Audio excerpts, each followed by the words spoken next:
De Bem com a Educação. Pois é, aí, Cláudia Bezerra, bom dia. Hoje você está trazendo dois convidados que eu tenho uma admiração muito grande. Quero desejar um bom dia aí para vocês. Muito obrigada pela participação no programa. Você, como sempre, Cláudia Bezerra, trazendo temas relevantes, né, para a nossa sociedade, aqui no nosso programa Revista Meio Norte. Muito obrigada. É sempre uma honra estar aqui toda quinta-feira para falar desse que é um tema fantástico, que é educação. E educação, claro, é que faz o país crescer, as pessoas se desenvolverem. E o Piauí está aí mostrando resultados. No quadro de hoje, a gente vai conversar sobre fraudes e colas vestibulares.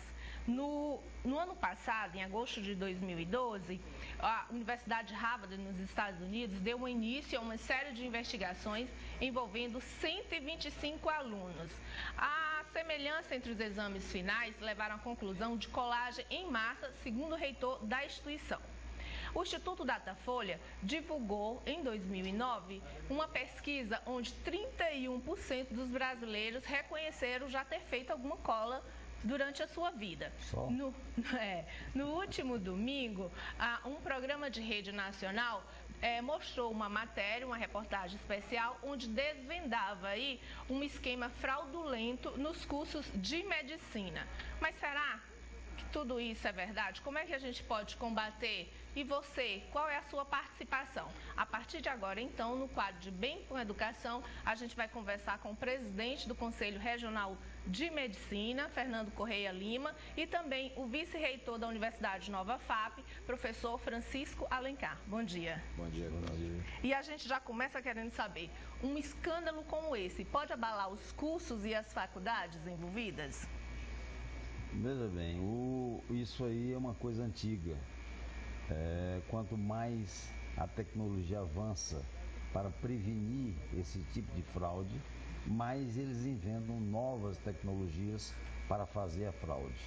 É extremamente difícil para fazer isso. Esse aspecto é um aspecto eminentemente criminal, muito mais do que ético, embora tenha sua repercussão médica, porque ele envolve a quebra da meritocracia. O indivíduo entra porque compra um resultado vestibular. Eu sempre digo que é muito melhor que o indivíduo compre o vestibular do que compre o diploma. Porque a grande maioria das vezes, esses indivíduos que compram o vestibular, eles não complementam o curso. Porque para complementar o curso de medicina é preciso uma base extremamente grande.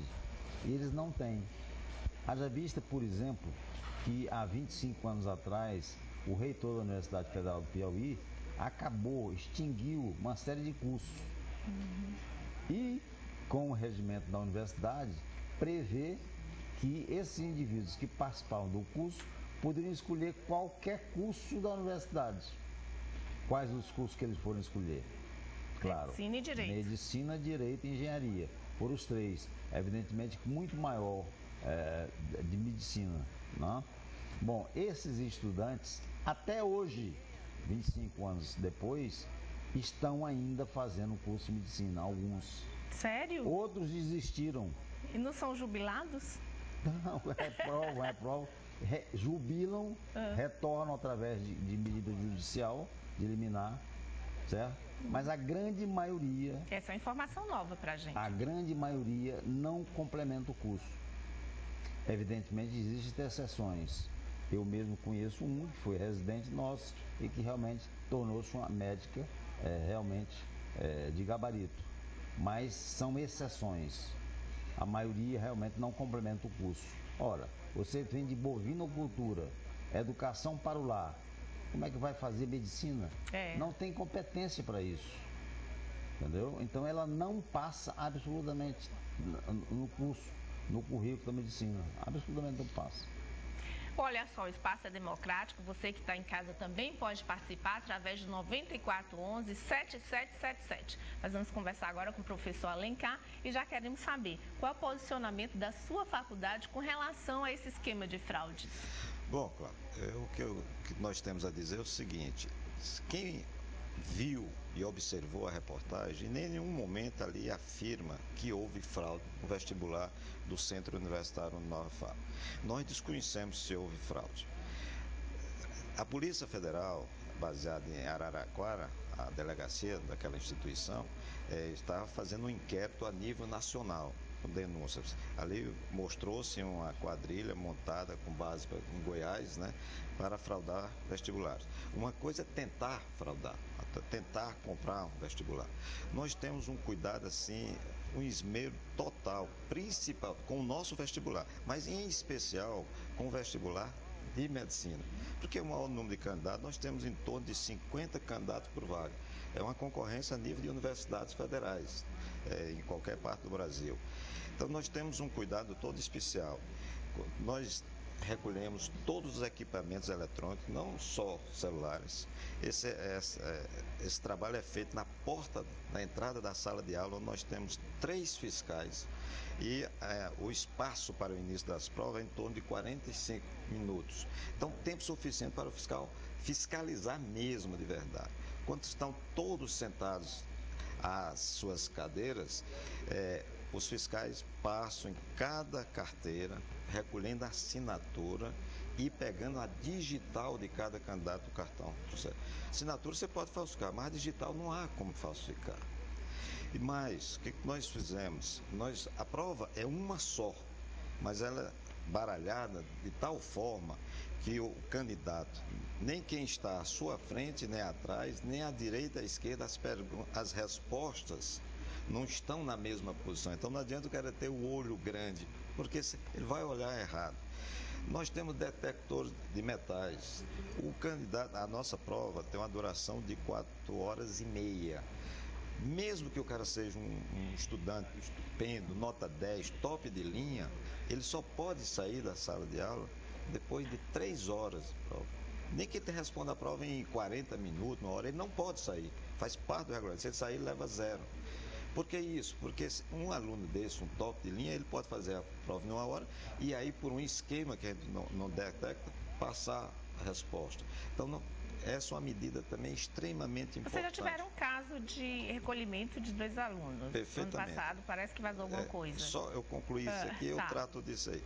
O candidato, se ele precisar ir ao banheiro, e é natural que precise, às vezes, né, o doutor Fernando, o cara fica nervoso, aí precisa mais ou menos, ele vai acompanhado por 2 fiscais. E na hora que ele sai do banheiro, um dos fiscais revista toda a área do banheiro para ver se ficou alguma cola. Tá? Então nós temos um cuidado extremo com isso. Agora, não há segurança perfeita. Nem o FBI consegue fazer uma segurança perfeita, já mataram o presidente dos Estados Unidos, já tiraram candidato a presidente, tudo. Agora, quanto a esse caso específico, realmente no vestibular de novembro de 2011, os fiscais lá em Picos, nós fazíamos vestibular em Teresina, Parnaíba, Picos e Floriano. E os fiscais detectaram que 2 candidatos tinham conseguido, não sei como, burlar a segurança e estavam com celulares. O que foi feito? Imediatamente foram recolhidos os celulares, as provas recolhidas, colocadas e a organização do vestibular os entregou ao 3º distrito da Polícia Civil em Picos. Cumprimos a nossa obrigação. Esses 2 candidatos, chance 0. Afirmar aqui com 100% de segurança que não houve outro caso, não podemos. Agora, essa é a prova da lisura com que nós trabalhamos. Então, nós não desconhecemos, repito, o Centro Universitário da UFAB desconhece e não recebeu nenhuma denúncia de que quem quer que seja candidato A ou B ou C tenha fraudado o vestibular. Uma notícia como essa deveria ter uma repercussão nacional, não é? Fica até a impressão seguinte, embora que se você prestar bem atenção, eu li, reli depois, imprimia toda a reportagem, em nenhum momento há uma afirmação categórica. Na verdade, a reportagem ela foi focada na quadrilha. Uma coisa é você tentar fazer, outra coisa é você conseguir realizar. Nós temos a consciência que fazemos o melhor. Em termos de segurança. E repito, especialmente com o vestibular de medicina. Inclusive, todos os candidatos da medicina são separados num prédio próprio, para que a fiscalização seja toda considerada. Não há aqui uma sala que eu lá está fazendo medicina, outra está fazendo direito, outra está fazendo enfermagem, não. essa ala, o prédio é todo só medicina, exatamente para concentrar a fiscalização. E é por porque isso, é uma realidade. E é por isso que a gente trouxe esse assunto tão importante aqui para a nossa sociedade, para poder a gente esclarecer para as pessoas. Porque um fato como esse chamou a atenção das pessoas por sair na mídia nacional, mas até então a gente não sabia os desdobramentos e a situação aqui da nossa cidade. Por isso que no quadro de Bem com a Educação de hoje nós trouxemos esses dois convidados para falar sobre isso. Olha, como eu falei para vocês no bloco anterior, nós estamos recebendo muitas mensagens dos telespectadores adorando aí esse tema tão importante que a Cláudia Bezerra trouxe no nosso quadro de Bem com a Educação. E a gente volta com ela agora para ter outros questionamentos a partir de agora com ela. Cláudia Bezerra. Ok. Olha só, nós entramos em contato também com a Polícia Federal, que através da sua assessoria de imprensa nos informou que esse caso ocorre em Minas Gerais, está sendo tratado por lá e, portanto, também em sigilo. Mas comprovada a fraude, professor Alencar, qual vai ser a posição da sua faculdade? O que vai acontecer com esses alunos que estão estudando e os que já foram formados também, que já são médicos? Bom, eu espero que não tenha. E estou confiante que não. A propósito disso, eu vou dizer o seguinte, na verdade, nós fomos procurados pelo delegado Nelson, da Delegacia da Polícia Federal em Araraquara, São Paulo, que é quem está presidindo esse inquérito a nível nacional. Hoje mudou para o delegado Alexandre Braga, se não me engano, não, se eu estou errado. Mas o que eles nos pediram? Eles nos pediram, mandaram um programa já em computador e que nós preenchemos. Muito grande, de 575 KB em texto. Você imagina o tamanho desse programa. Nós respondemos tudo o que eles nos perguntaram. E entre essa resposta estava lá todos os candidatos que fizeram o vestibular de 2011 e 2. Isso nós encaminhamos, o Centro Universitário da UNAFAB encaminhou no dia 12 de julho de 2012. Portanto, já temos mais de 6 meses. E não recebemos nenhuma comunicação sobre esse fato. Qual é a conclusão lógica, me parece? Se a Polícia Federal dispõe de todos os nomes, com todos os detalhes, conforme nos solicitou, e nós não fomos avisados que nenhum nome daquele está envolvido, a lógica, né, doutor Fernando, me parece que a lógica é que, pelo menos até agora, não encontraram nada. Porque me parece que não haveria dúvida. Constatado que fulano estaria naquela lista, nós seríamos os primeiros a ser avisados, já que nós fomos solicitados sobre aquela informação. Nós temos muita tranquilidade quanto a isso. Daí porque nós temos o privilégio de ser o único centro universitário do estado do Piauí. Para que as pessoas que estão nos ouvindo tenham ideia o que foi essa vitória da então Faculdade Nova FAP, que ocorreu no dia 12 de setembro do ano passado, através da portaria 1130, assinada pelo ministro da Educação. Até então, em todo o Brasil, havia 126 centros universitários, dos quais, para variar, 101 lá no sul-sudeste. E no nosso Nordeste, tinha apenas 5. Nós fomos o 6º centro universitário. Para você chegar aí, você tem todo um passado. Esses 12 anos da então Faculdade Nova FAP foram permanentemente fiscalizados.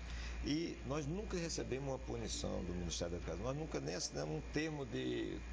Como é que vocês chamam? Termo de ajuste, como se diz, né?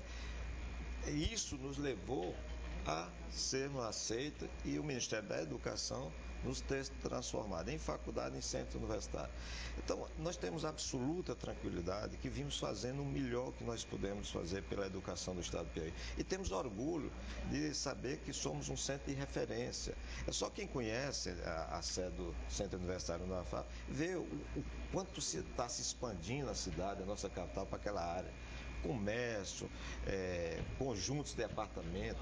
O que gera de renda para essa cidade, o Centro Universitário Nova FAP? Quantas pessoas vêm de fora estudar aqui? Então, nós temos muito orgulho disso, do nosso trabalho. Ok. Claro que o assunto do momento são as brigas, as fraudes por uma vaga. Mas a gente sabe também que lá no finalzinho tem aí as confusões com relação às teses de mestrado, de doutorado, de final de curso, enfim, as indústrias das teses.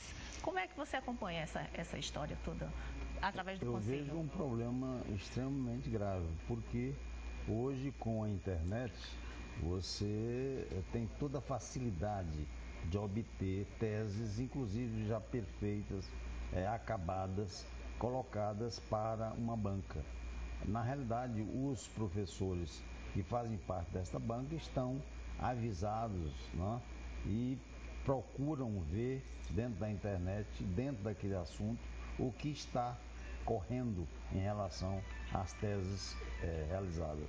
De maneira que eles fazendo alguma coisa e os professores tentando obstáculos, né? Ok.